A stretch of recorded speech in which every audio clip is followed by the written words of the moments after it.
Hey friends, 10-minute Tuesday time. I so look forward to these episodes, these conversations.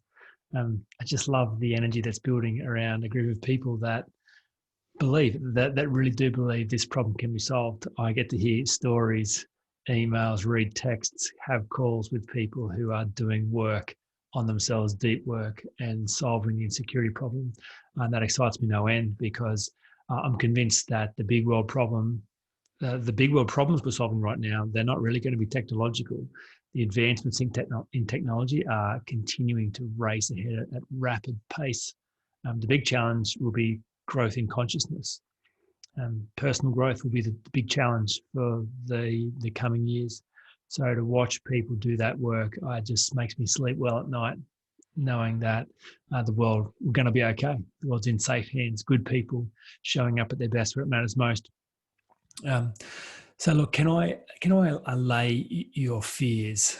Uh, some of you may have had this suspicion for a long time that faking it till you make it is actually not the way you become confident as a human being. You kind of been wondering why it didn't feel right for so long, but you kept hearing it so often from so many important people, you thought it must be true. But just want to let you know you're right. It's not true. That is not how you become a secure person. Oh dear. It's funny. If we can laugh together. Well, let's have a good laugh about that one because it is really funny. No, you actually got to solve this problem. And you can do that work really effectively, which is really fun. So today I want to talk about the idea that predictable problems have predictable solutions. I had a client who started with me a month or two ago, and they started to get really excited about what was possible for them. They could kind of see this process being laid out before them. And I said, look, how are you feeling at the moment at the thought of getting started doing some coaching? And they said, look, I'm really optimistic that my life is going to improve. I said, I reckon I can offer you something better than optimism. I think I can go one better and give you predictability. I think predictable problems have predictable solutions.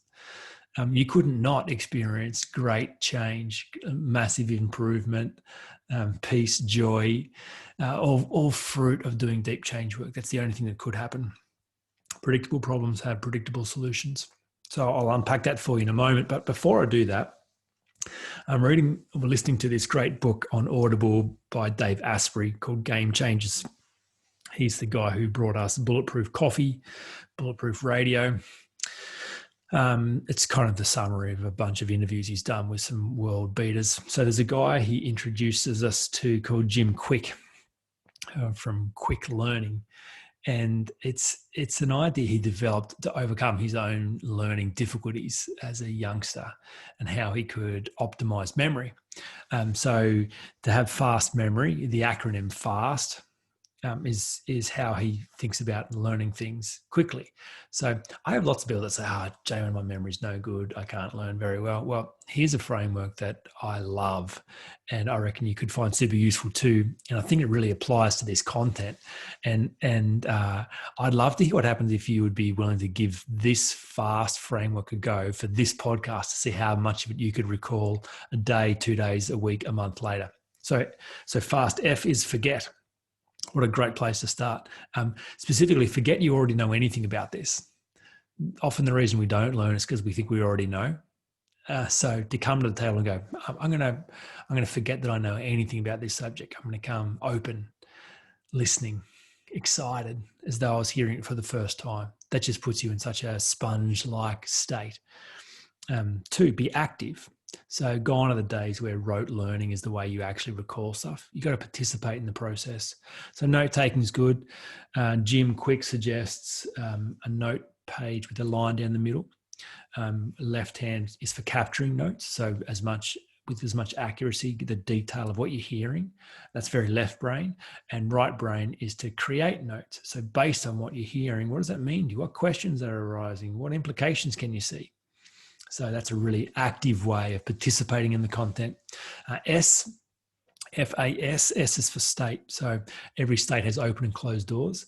If you're in a poor state, frustrated state, tired state, your brain is closed to new learning anyway. So your state really does matter. So, having a stretch, some deep breaths, a drink of water, a shower, a shave, a haircut, a nice coffee, sitting somewhere nice, going for a walk, doing something that actually energizes you before you participate in learning is essential for it to go inside. And the final one is to teach, FAST. So if you were learning this as though you had to teach it tomorrow, would you be paying attention to different things? Would you be thinking about it differently? Would you be paying attention more? So, I've heard it said before that if you can understand something in your mind, it makes sense, and then you can teach it to someone again tomorrow, then you'll never forget that again. So the idea of teaching what you're learning really consolidates what's going on inside you. So for you to have those 4 things in mind when listening to this simple idea around predictable problems have predictable solutions, I'd love to know what you notice different about what's happening inside you as you listen to this content. So again, forget anything about insecurity. Forget you've ever heard any of these podcasts before. Forget you've read the book. Be active in it.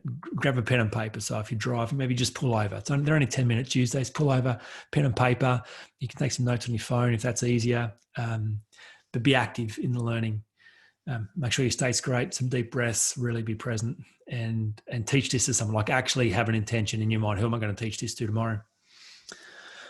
Cool. So, look, I thought the best way of thinking about predictable problems have predictable solutions is to read an excerpt in my book. I don't know if I'm allowed. Am I allowed to have a favorite part of my own book? Yeah. Okay. Well, let's say that I am. And if I am, this would be it.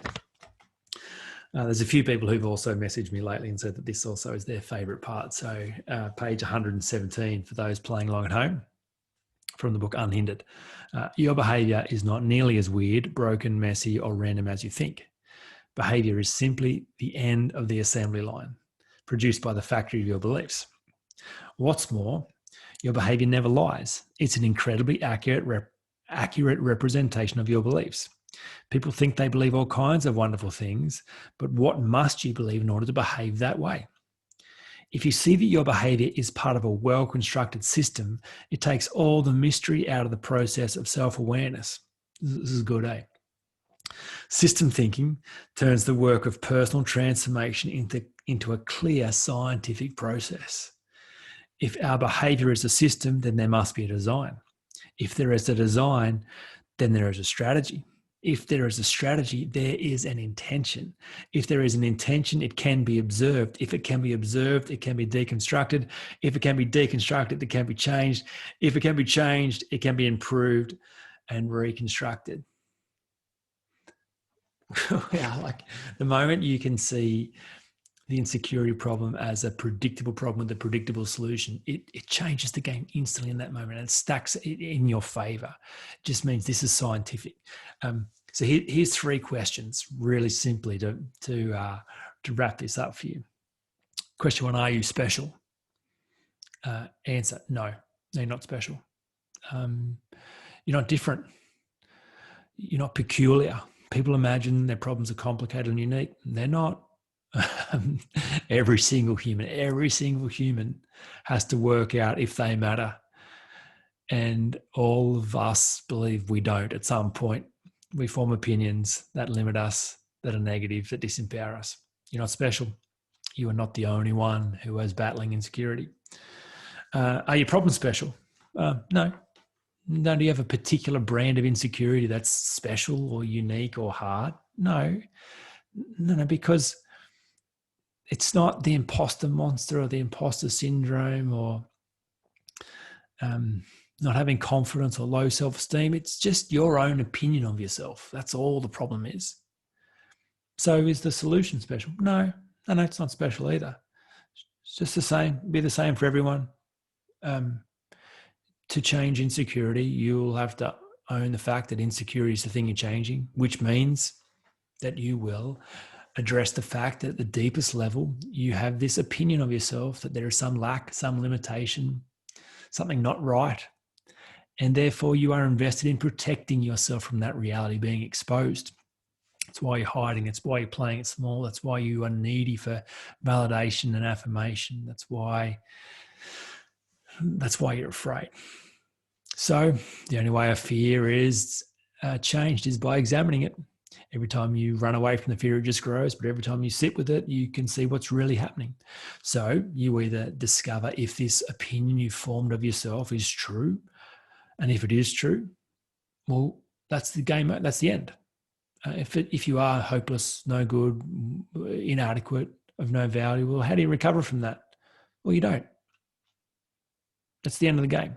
However, if you go and look at this opinion with your big boy pants on, as an adult, objectively, review all the data around the formation of this opinion, and you discover holes in that story, you discover missing data, you discover new data, you realize that that opinion is not accurate at all. It's never been accurate. It's just an opinion. Well, you can in fact change that opinion. Opinion is the lowest form of knowing anything. And you can confront it, realize that it has holes in it and it's not even true, and discover that there's never been a monster at all. You thought you had to go fight the monster, but you realize the monster only existed in your imagination. Setting yourself free from that, you are free then to write new opinions. That's how anyone does this. Anyone in the history of the world, anyone who has ever solved this problem has done it that way. Anyone who ever will solve it that way. That's how this happens. Predictable problems have predictable solutions. The intention of the Insecurity Project is to put that methodology in the hands of everyone who needs it. When they're ready to solve this problem, here's how this problem is solved. That it's not a mystery. You don't have to recreate the wheel. You don't have to wonder if it's possible. You don't have to doubt that you have to wonder if you're special. That's the plan. If you're keen to be part of a movement like that, I mentioned last week, I'm starting a Facebook group again, because I've understood that it is possible, and more than possible, it's so important to join people who have like-minded hearts, who want the same thing, who are interested in changing the world and increasing the collective consciousness of the planet, who need a place to talk about this stuff, to ask questions, to outwork the application of this. It's a robust place. It's a safe space. It's a space where there is an entry level. You can't just wander in with some crazy idea. You're here because you're a believer in this idea that insecurity is a problem that can be solved, and you're committed to solving it. And out of the overflow of that, you're increasing the collective consciousness of the planet and inspiring others to go solve it as well. So I'll send you information in the weekly email about how to join that group this week. And I'd love to hear how you went with fast memory, fast learning this week.